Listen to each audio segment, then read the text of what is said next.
Your father needs professional care now." When my daughter said that 4 weeks back, something inside me shattered. Professional care meant one thing: the end. Yet here I stand, managing beautifully on $900 monthly, zero facilities, zero round-the-clock help. And I'm revealing my exact method today. I'm Richard Martinez, 79 years young, 3 decades building tech startups, retired as founding partner, believed everything was set. Then Maria died 18 months ago, and suddenly my world tilted sideways. The silence became deafening. Medical appointments felt like climbing Everest. Daily, I wrestled with one question: where's my place now? Perhaps you're nodding along. Maybe that question haunts you too. Hit your 70s, and suddenly everyone becomes an expert on your future. Move with your children, pay for assistance, enter a facility. But here's the truth nobody shares. Maybe none of those paths suit you. Before continuing, smash that like button and subscribe. SAGECAST delivers stories that reshape how we view getting older. Today's journey will transform your entire perspective. Let me walk you through attempting every conventional choice and why I ultimately rejected them all. Months following Maria's passing, I remained solo. Initially, things functioned okay. Cooking worked, driving worked, managing finances worked. Then decline crept in. My hip developed constant pain, stairs became treacherous, simple jar lids defeated me, grocery bags left me breathless. One night, I collapsed in the shower. Minor incident, but terror gripped me. Lying awake later, one thought consumed me: what happens during something worse? So I reached out to my daughter, Jessica. Would living together for a period work for you? Her response came instantly.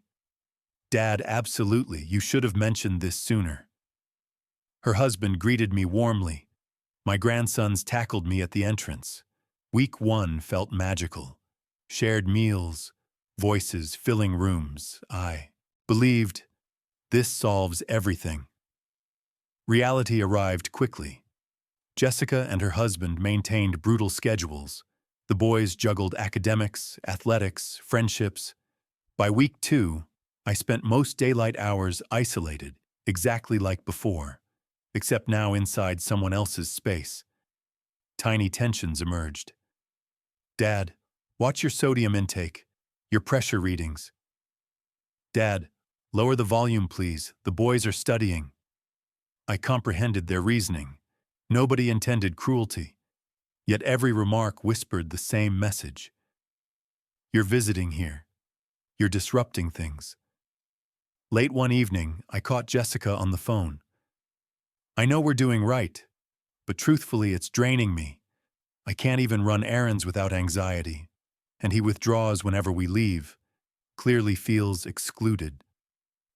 Those sentences destroyed me. That's when clarity struck. Residing with family doesn't eliminate isolation. Sometimes proximity magnifies loneliness because you're surrounded, yet remain unseen. A commenter once wrote, sharing space with your children seems ideal, but independence matters. Maintain autonomy as long as possible." Absolutely correct. After 5 months, I informed Jessica I was returning home. She feared for my safety, but I insisted. I required personal space. I refused becoming anyone's burden. Returning home brought relief, but reality's weight pressed down. I couldn't handle everything independently anymore. My elbow ached lifting cookware. Objects slipped from my grasp. Housework depleted me. Those steps mocked me constantly. I wasn't youthful anymore. One afternoon, replacing a bulb overhead, trembling started in my fingers. The bulb tumbled. I caught the doorframe, pulse racing. This is how seniors land in emergency rooms, I realized. So I researched assistance. Not constant presence. That seemed intrusive, but perhaps partial help. 4 days weekly, 3-hour shifts. The initial helper was Carmen. 50s, genuine smile, proven track record. Her first arrival felt uncomfortable. An outsider handling my belongings, navigating my kitchen. After several weeks, tension eased. She cleaned systematically, prepared basic dishes, handled shopping. We occasionally conversed. Briefly, I thought, this arrangement functions. Then invoices arrived. Part-time assistants cost $2,800 monthly. Social Security provided $1,900. I maintained reserves, but watching that balance shrink continuously, I couldn't maintain this trajectory. Additional problems surfaced. I prefer immediate post-breakfast cleanup. Carmen favored later timing, minor differences, yet they irritated constantly. Why must I adapt to another's schedule inside my own residence? Then Carmen departed. Family crisis. Abruptly, I started fresh with someone unfamiliar. Different individual, different patterns, different temperament. The third helper lasted 30 days.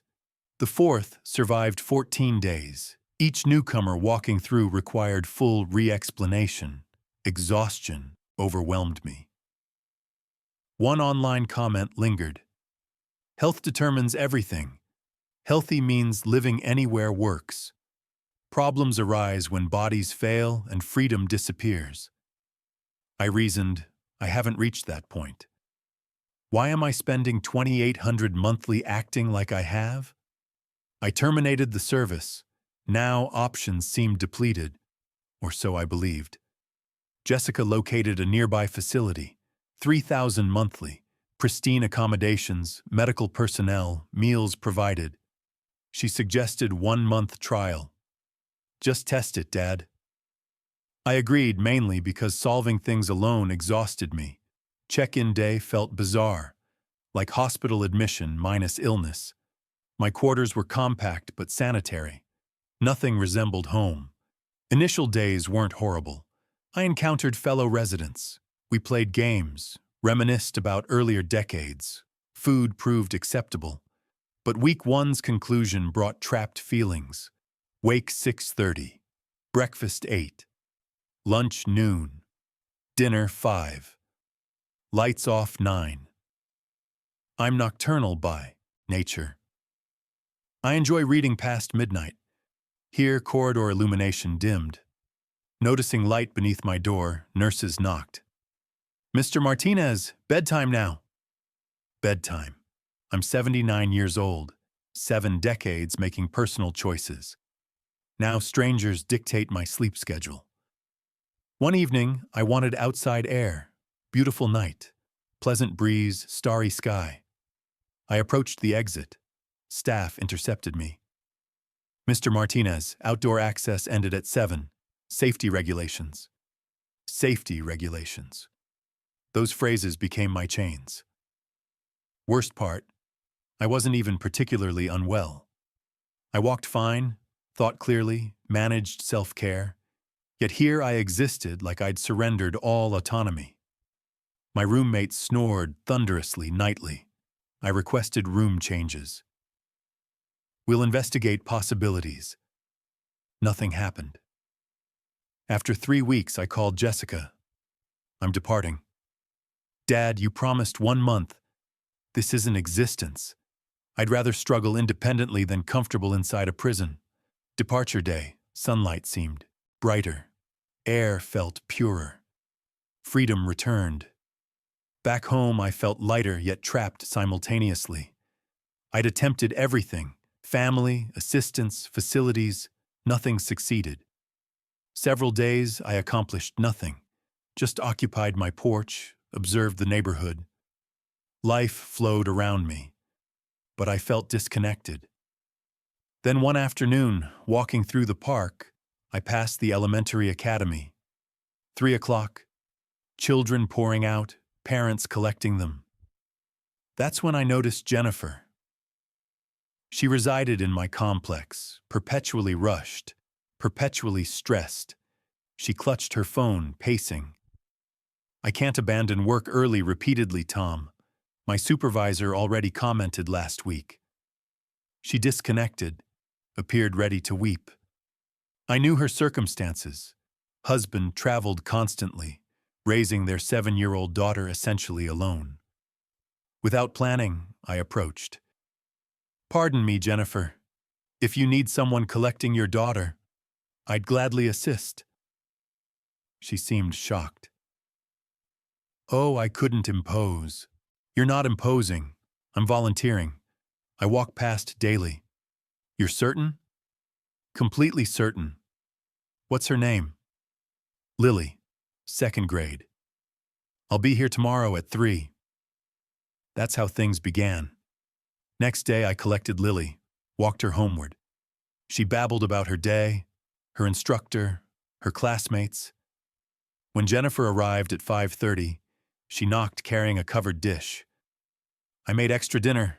Please accept this." I attempted refusing. "This is unnecessary." "Mr. Martinez, you're helping me." "Let me help you." That became our pattern. I collected Lily daily. Jennifer left meals for me, but it evolved beyond that. Jennifer's husband repaired my dripping faucet. Jennifer assisted with digital bill payment. Lily drew pictures for me. Stick figures of us walking, enormous suns in corners. She taped them to my door. One evening, Jennifer said, "You know, you've transformed our lives. I was drowning before you appeared." I smiled. "You've transformed mine, too."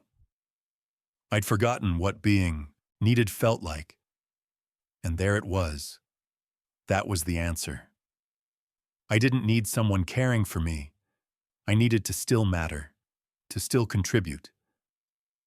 One comment I'd encountered stated, "The secret isn't living with family or alone. The secret is maintaining health and building community that supports each other." That person grasped exactly what I discovered. Now let me clarify. I'm not claiming everyone should replicate my exact path. Your circumstances might differ. Maybe you're sicker than me. Maybe living with your children actually functions for you. There's no universal solution. But here's my learning. First, you needn't choose between complete independence and complete dependence. Middle ground exists. You can accept assistance without surrendering control. You can contribute without draining yourself. Second, community outweighs finances. I spent $2,800 monthly on help and remained lonely. Now I spend $900 and feel more connected than in years. Why? Because money purchases services, but not relationships. Jennifer doesn't assist me because I'm paying her. She assists because I assist her. That distinction matters. Third, you still possess valuable offerings. I spent years thinking I'm elderly now. I'm declining. What can I contribute? Turns out plenty. I have time. I have experience. I can walk a 7-year-old home. I can listen when someone needs talking. Age doesn't render you worthless. It just transforms what you offer. Fourth, aging doesn't mean your life concluded. Helping Jennifer reminded me my life isn't finished. It's just different. I'm not building startups anymore, but I'm still here. I still matter. Today, I'm living on my terms. Jennifer and her family dine with me twice weekly. Lily draws me pictures. I've started helping other neighbors, too. We're not a formal arrangement. We're just neighbors who realized we're all in this together. Some people ask, "But what about when you get really sick?" Fair question. Maybe someday I'll need more help. Maybe I'll revisit those options. But for now, I'm living. And when that day comes, I'll face it identically. Find what works for me, not what society says I should do. If you're watching this and wondering what to do when you can't live alone anymore, here's my answer. Don't assume traditional options are your only choices. Look around your community. Ask yourself, what can I still offer? Who might need what I have to give? Maybe you're good with children. Maybe you're good with finances. Maybe you just know how to listen. One commenter said it perfectly. The first condition is always health. Stay healthy and everything else becomes easier. They're absolutely right. Take care of your body. That's your foundation. But beyond health, build relationships. Not because you'll need help someday, but because life is richer when you're connected. I'm 79 years old. I live alone. But I'm not lonely. And I'm not waiting for the day I can't manage.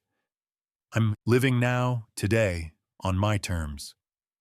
If this story resonated with you, please like this video, subscribe to SAGECAST, and share it, and leave a comment. What's your plan for your golden years? I'd love to hear from you. Thank you for watching, and remember, your best years aren't behind you.